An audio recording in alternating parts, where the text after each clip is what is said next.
Hello students, आज हम carbon and carbon compound में सीखेंगे cleansing action of soap molecules.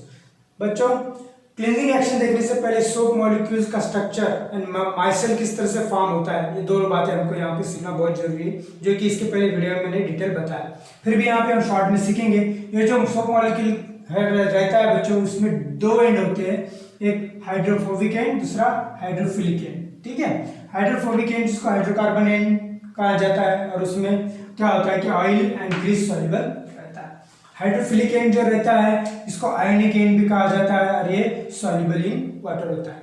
अब बात करते हैं माइसेल्स की। माइसेल जो है बच्चों, ये सोप सॉल्यूशन में फॉर्म होते हैं, जो कि ये सोप मॉलिक्यूल से फॉर्म करवाता है। एक स्फेरिकल स्ट्रक्चर रहता है जिसमें सोप मॉलिक्यूल जिसका हाइड्रोफोबिक एंड इंटीरियरली ओरिएंटेड रहता है, एंड जो हाइड्रोफिलिक एंड है वो क्लस्टर के सरफेस पे फॉर्म होते हैं। तो ये होता है माइसेल्स। ठीक है बच्चों, और बात करेंगे अभी क्लींजिंग एक्शन की।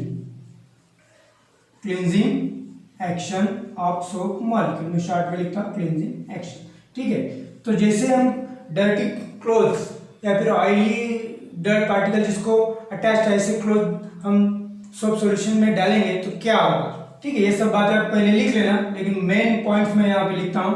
तो देन क्या होता है कि ये जो माइसेल्स है, माइसेल्स आर अटैच्ड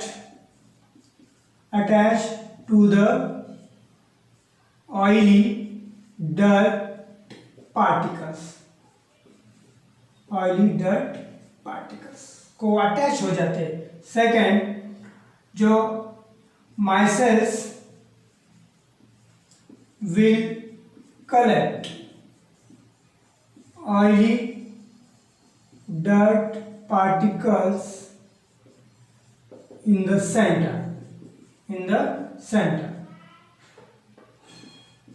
ठीक है, दो बातें, पहले तो उसको अटैच होंगे एंड देन उसको सेंटर में लाएंगे, जैसे वो देखो इस तरह से। ठीक है, ये क्या है, oily dirt particle, oily dirt particle. तो ऑयली डर्ट को इस तरह से सेंटर में लाके इस तरह से उसके आजू बाजू मिसाइल्स फॉर्म हो जाएगा।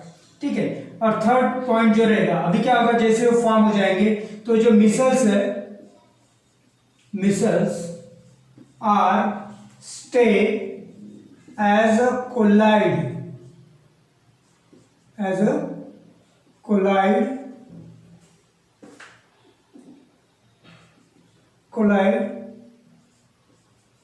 इन द सॉल्यूशन, कोलाइड फॉर्म में वो रहते हैं।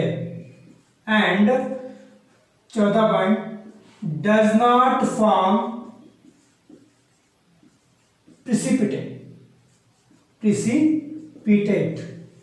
वहां पे फॉर्म नहीं होता, जो कि हमने कहा कि हाइड्रोकार्बन में अगर ऑयल एंड ग्रीस सॉल्युबल है तो वहां पे पीपीटी फॉर्म होनी चाहिए, लेकिन वो पीपीटी वहां पे फॉर्म नहीं होती, बिकॉज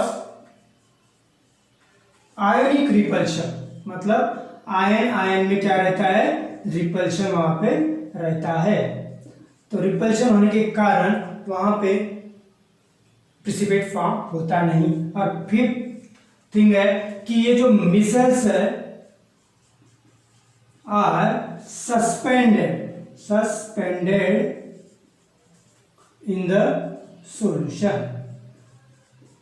तो इस तरह से उस सॉल्यूशन में सस्पेंडेड होते हैं।